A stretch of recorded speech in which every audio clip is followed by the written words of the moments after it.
How to change lip color in Snapchat. So let's get started.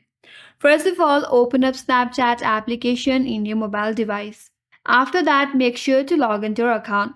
Once you're logged in, now navigate to your Bitmoji icon from the top left corner.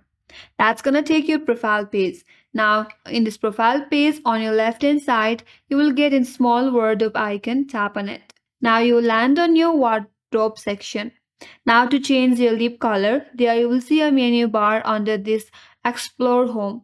If you swipe that to your left, there you will get this makeup brush icon. Next to this hat icon, tap on it. After you do that, it will get expanded to more few option. There you will have this lipstick icon, tap on it.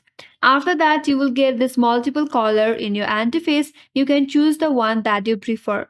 For example, I want this. And with that, your lip color will be changed in your Bitmoji in your Snapchat. After you're done, tap on this save button from the top right corner, and with that, the lip color will be changed. And that's all for today's video. Hope this video helps you. If you are new to our channel, make sure to subscribe and like. Thanks for watching. I will see you on next video.